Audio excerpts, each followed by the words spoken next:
আমরা দেখলাম plan pass হচ্ছে না দীর্ঘদিন ধরে।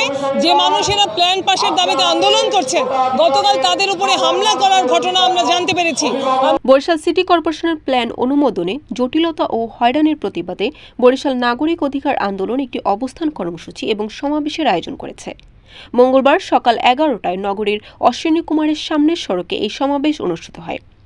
সমাবেশে অংশগ্রহণকারীরা সিটি কর্পোরেশনের কর্মকাণ্ডের প্রতিবাদ জানিয়ে বিভিন্ন স্লোগান তুলে ধরেন।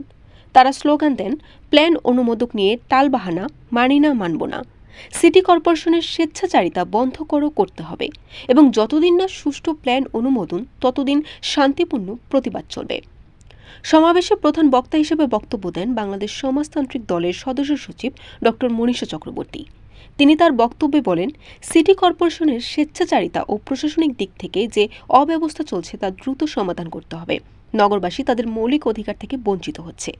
বিশেষত যে প্ল্যানগুলো সরকারের অনুমোদনের জন্য জমা দেওয়া হয়েছে সেগুলোর সঠিকভাবে মূল্যায়ন হচ্ছে না এবং বিভিন্ন অযৌক্তিক কারণে অনুমোদন আটকে রাখা হচ্ছে, যা নাগরিকদের জন্য মারাত্মক বিপজ্জনক।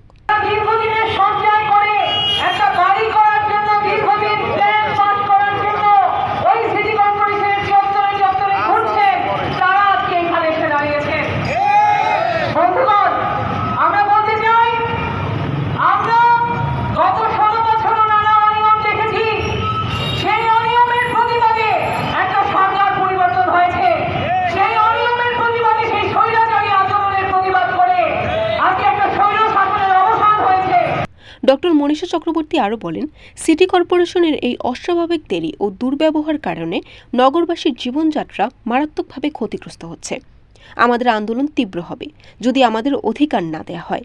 তিনি বলেন, বরিশালের নাগরিকরা নিয়মতান্ত্রিক এবং শান্তিপূর্ণভাবে তাদের অধিকার দাবি করছে, কিন্তু সিটি কর্পোরেশন কর্তৃপক্ষের উদাসীনতা এবং দুর্বল প্রশাসনিক ব্যবস্থা সমস্যাকে আরও জটিল করে তুলছে।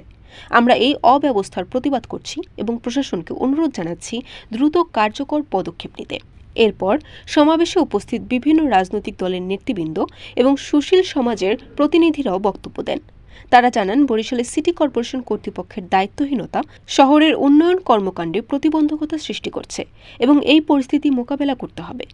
সমাবেশে অংশগ্রহণকারী সবার দাবি ছিল সিটি কর্পোরেশনের মধ্যে স্বচ্ছতা, জবাবদিহি এবং জনগণের প্রতি দায়বদ্ধতা প্রতিষ্ঠা করা।